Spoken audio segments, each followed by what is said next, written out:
I am the owner of the Intimacy Lab, and I'm a sex and intimacy practitioner. I've been studying sex, intimacy, and connection since 2022 at the Somatica Institute, which is based out of San Francisco.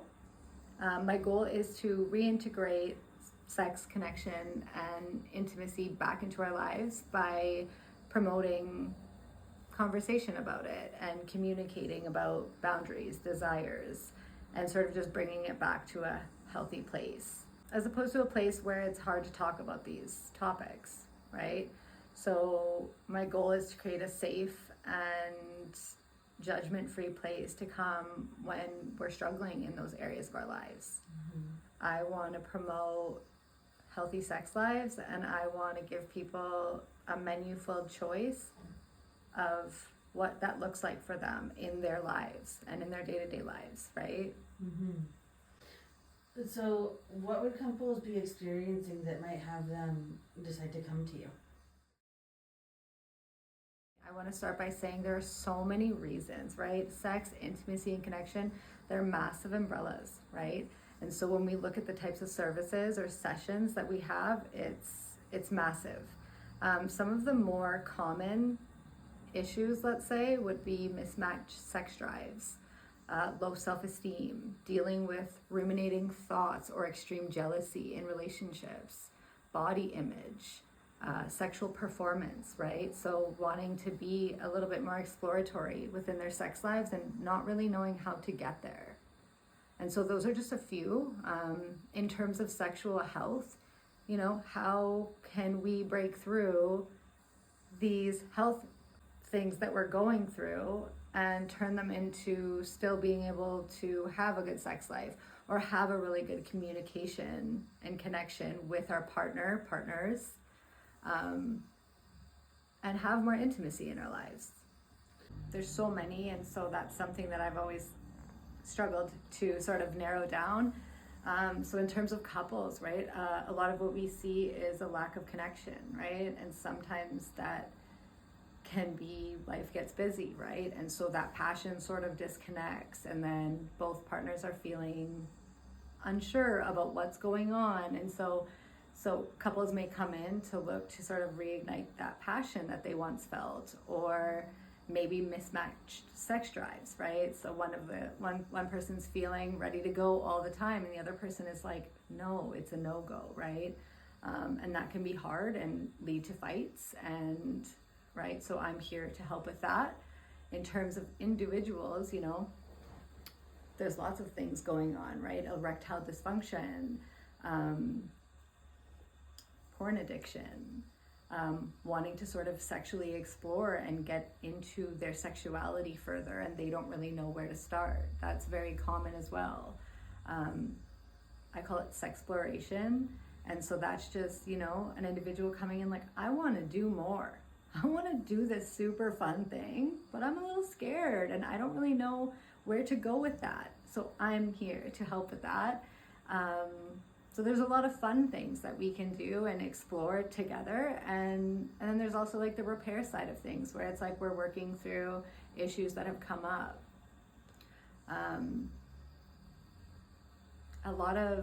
I find that there's a lot of body image issues that come up, and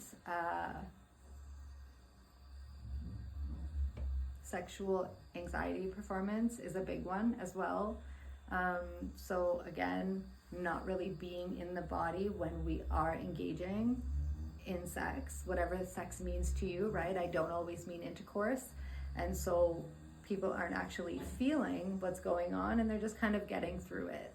And the goal there is to sort of get back into the body, right? And learn how we can be more present during those experiences and experience more pleasure, right? Yeah, I like this.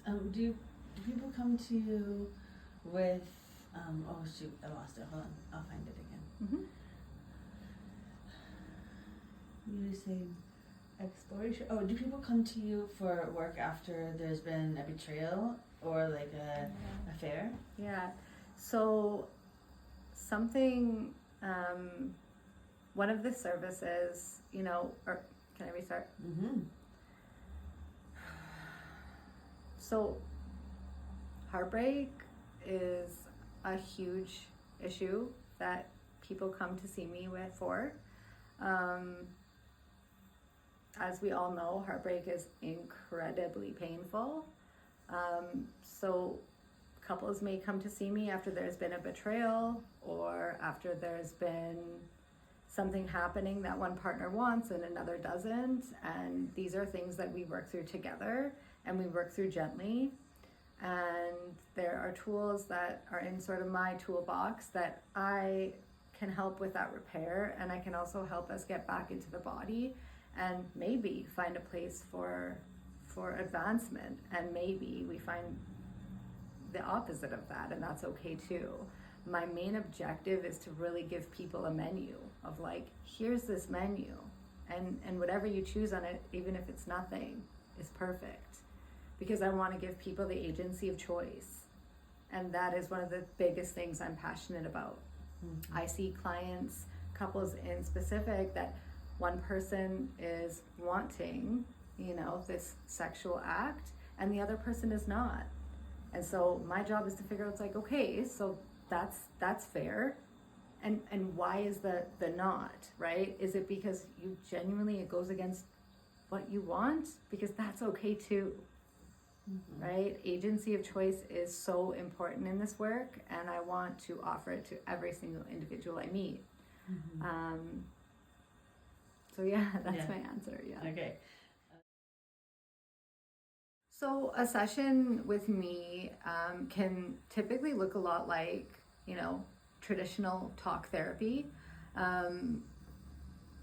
There's also a lot of boundary mapping within our sessions, and sort of breaking down these societal beliefs that we have, right? And so definitely the first session that I have with a client is really trying to get into attunement with them and see where they're at, because that is where we want to work from, right? I want to meet my clients exactly where they are, and I want them to meet me, because intimacy is built on trust and connection. So ultimately, I want clients to feel like they can trust me and that we're connected.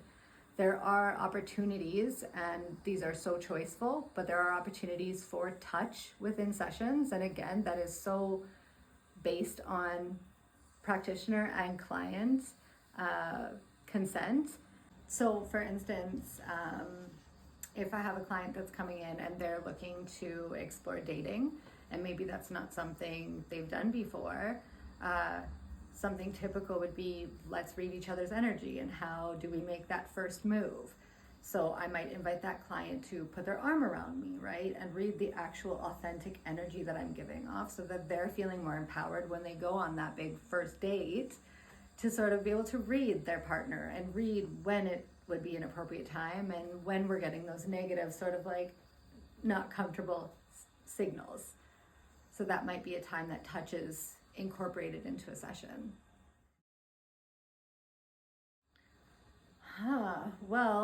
Something that always fascinated me about traditional therapy, and I've been in that myself, was the simple line of, okay, sit with that feeling, okay?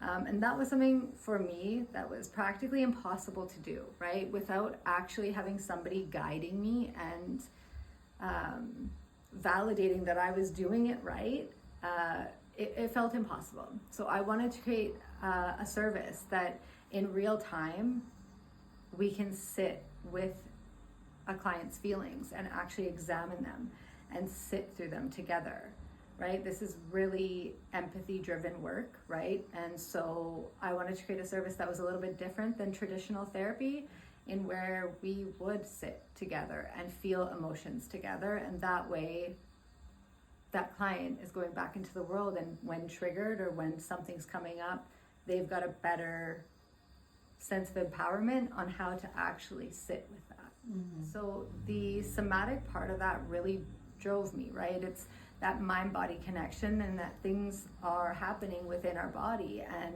how can we learn to not only work with our bodies, but also through them, and also sit with feelings and really digest them, and sort of discover what's coming up when we do that. And that can be very vulnerable work, and it can be challenging, but it's been very worth it in my life, and I think it will be in my clients as well. Well, honestly, my clients keep me passionate about my work. They are so brave and so courageous, and anytime I think that we as humans are reaching out for sex-based issues or connectivity issues, desire issues, that's hard to do, right? It's not easy to seek out help for these things, and society's made it that way. So when I get to follow someone on that journey, it is so empowering, right? And I feel honored to be able to watch them through these journeys, and that keeps me passionate. And I love sex and connection and intimacy. So I would say the helping professions in my life have really brought me to some moments of clarity within myself. Within this work, I myself have been triggered. I've had to reach some serious levels of vulnerability, which not always comfortable. And it's made a profound effect in my life. And I don't just mean my intimate life. And when I say intimate, I mean the connections that I have with my children, the connections I have with my coworkers. So it's really brought me to a place of feeling like I'm more in my body, right? And I'm thinking through my body, also with the help of my mind. And it's been transformative for me. Well, we live in a society that is so obsessed with sex, yet no one wants to talk about sex. We grow up knowing that this is going to be a part of our future, but we have zero education on it, and we go into these experiences thinking it's going to be what you see in the movies, and generally speaking, it's not, and of course not, right?